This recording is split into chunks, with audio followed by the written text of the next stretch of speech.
राजा रानी रूपा की नाराजगी से डरता था।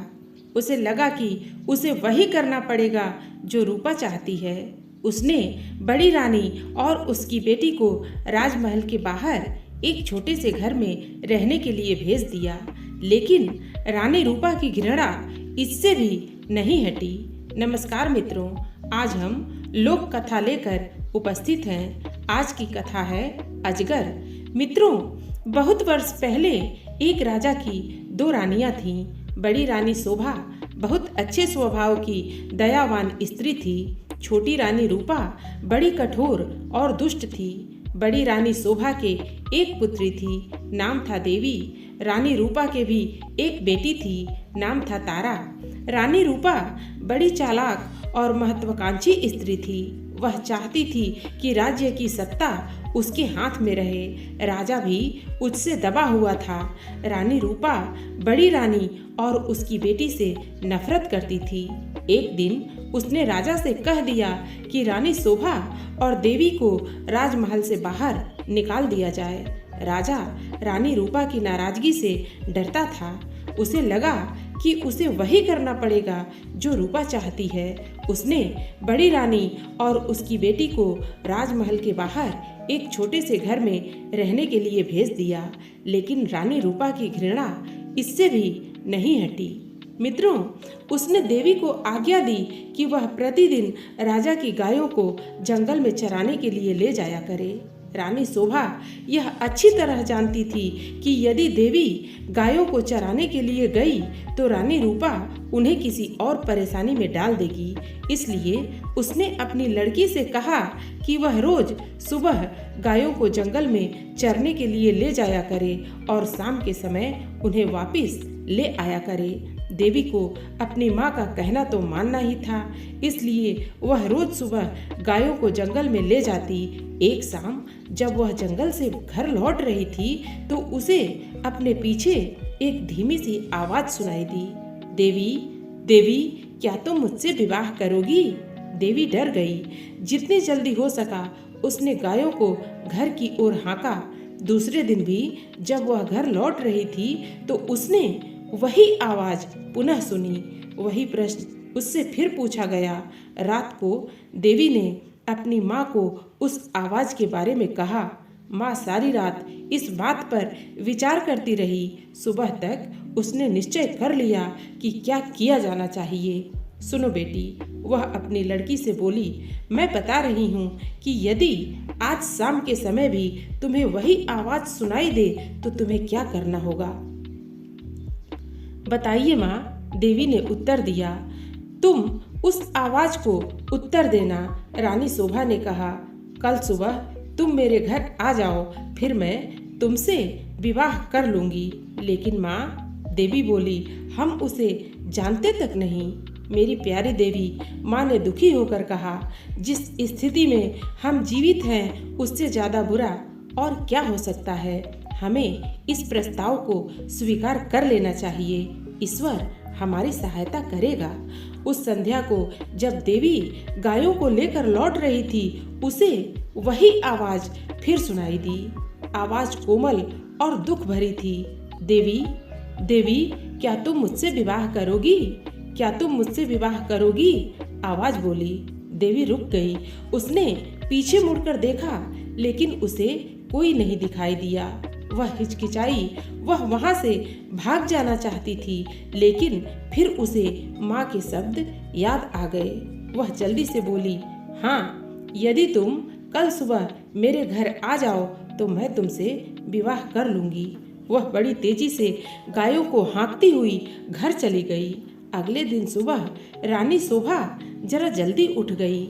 उसने जाकर बाहर का दरवाजा खोला, देखने के लिए कि कोई प्रतीक्षा तो नहीं कर रहा। वहाँ कोई भी न था। अचानक उसे एक धक्का सा लगा और वह स्तब्ध रह गई। एक बड़ा अजगर कुंडली मारे सीढ़ियों पर बैठा था। रानी शोभा सहायता के लिए चिल्लाई। देवी और नौकर भागे भागे आए कि क्या बात है।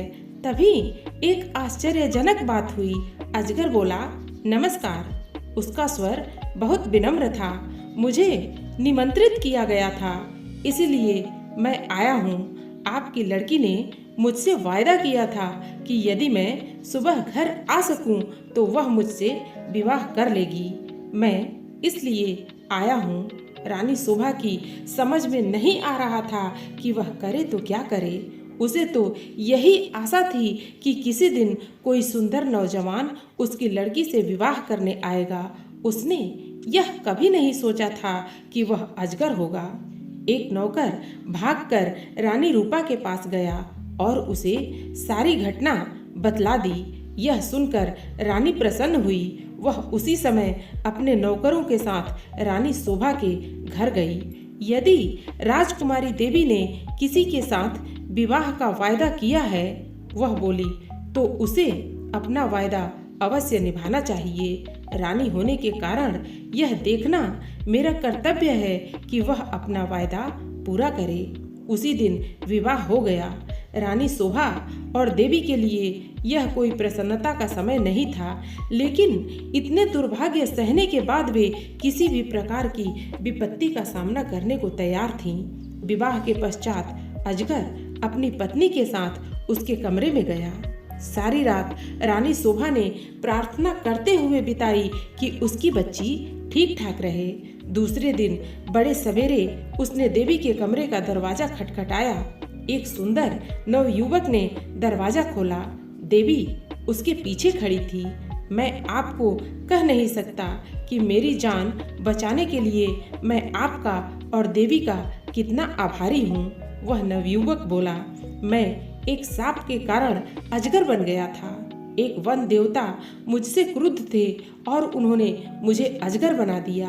बाद में उन्हें अपनी करनी पर दुख हुआ। तब उन्होंने कहा कि यदि कोई राजकुमारी मुझसे विवाह कर लेगी तो मैं फिर से मनुष्य बन जाऊंगा। और अब देवी ने मुझसे विवाह कर लिया है। मेरा शाप उतर गया है। अब मैं फिर कभी अजगर नहीं बनूंगा।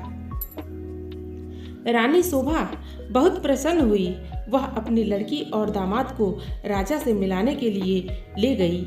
यह बड़ी विचित्र घटना थी। चारों ओर से लोग इस विचित्र नवयुवक को देखने राजमहल में आने लगे। सभी उत्सुक थे सिवाय रानी रूपा के। रानी रूपा बहुत गुस्से में थी। उसने झल्लाते और खींचते हुए अपने आप को कमरे में बंद कर लिया। देवी का भाग्य उससे देखा नहीं जा रहा था। वह चाहती थी कि उसकी बेटी तारा भी ऐसी भाग्यशाली बने। आखिरकार उसे एक युक्ति सूझी। उसने अपनी लड़की को बुलाया। देवी का विवाह अब हो गया है, वह बोली, इसलिए गायों को जंगल में चराने के लिए तुम ले जाया करो। नहीं, तारा चीख कर बोली, इतने नौकर हैं तो फिर मैं क्यों गाय चराने जाऊं? यह मेरी आज्ञा है। रानी क्रुद्ध होकर बोली, एक बात और भी सुनो, यदि जंगल में कोई तुमसे विवाह का प्रस्ताव करे तो तत्काल कह देना कि तुम विवाह के लिए राजी हो। यदि वह अगले दिन सुबह हमारे घर आ जाए। तारा माँ की इस योजना से भयभीत हो गई। वह गायों को जंगल में नहीं ले जाना चाहती थी। वह खूब रोई, लेकिन रानी फिर भी नहीं पिघली। तारा को उसकी आज्ञा माननी पड़ी। तारा रोज सुबह गायों को जंगल में चराने के लिए ले जाती और फिर शाम के समय वापस ले आती, लेकिन उसने एक बार भी जंगल में किसी तरह की आवाज़ नहीं सुनी जो यह कह रही हो, क्या तुम मुझसे विवाह करोगी? फिर भी रानी निराश नहीं हुई। जंगल में कोई अजगर तो था नहीं जो तारा से विवाह का प्रस्ताव करता, इसलिए उसने खुद अजगर ढूंढने का निश्चय किया। उसने अपने नौकरों को एक अजगर लाने की आज्ञा दी। बहुत खोज करने पर काफी दिनों पश्चात उसे एक बहुत बड़ा अजगर मिला। उसे पकड़कर वे राजमहल में ले आए। आखिरकार रानी का अभिप्राय पूरा हो गया और उसने तारा का विवाह इस अजगर से कर दिया। अब रानी को संतोष हुआ। विवाह की रात तारा तथा अजगर को एक कमरे में बंद कर दिया गया। रानी अधीरता से सुबह की प्रतीक्षा कर रही थी। रानी रूपा ने सवेरे सवेरे ही लड़की के कमरे का दरवाजा खटखटाया, लेकिन कोई उत्तर न मिला। उसने जरा और जोर से दरवाजा खटखटाया, लेकिन दरवाजा तब भी न खुला। रानी से और प्रतीक्षा न की गई और उसने धक्का देकर दरवाजा खोल दिया। मोटा अजगर जमीन पर पड़ा हुआ था, लेकिन तारा कहीं पता नहीं था। रानी चीख पड़ी। महल में सभी ने उसका चीखना सुना। राजा और नौकर भागे आए कि क्या बात है, राजकुमारी कहाँ है? सब चिल्लाए, वह तो अजगर के पेट में होगी। रसोइया बोला, देखो वह कितना मोटा हो गया है। रानी अब बड़ी जोर जोर से रोने लगी। राजा भी रोने लगा। रसोइया अपना सबसे बड़ा चाकू ले आया।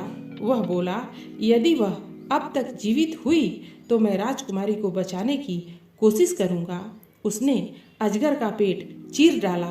तारा अच्छी भली जीवित थी। रसोइये ने उसे बाहर खींचा। वह चीख मारकर अपनी माँ की तरफ भागी। अजगर की मृत्यु हो गई और साथ में रानी रूपा की इस इच्छा की भी कि तारा का विवाह देवी की तरह ही किसी योग्य और संपन्न नवयुवक से हो। मित्रों, कहानी आपको कैसी लगी? आप अपने कमेंट्स के द्वारा हमें अवश्य बताएं। कहानी पसंद आने पर वीडियो को लाइक और शेयर करें। ऐसी और कहानियाँ सुनने के लिए हमारे चैनल को सब्सक्राइब कर लें। धन्यवाद।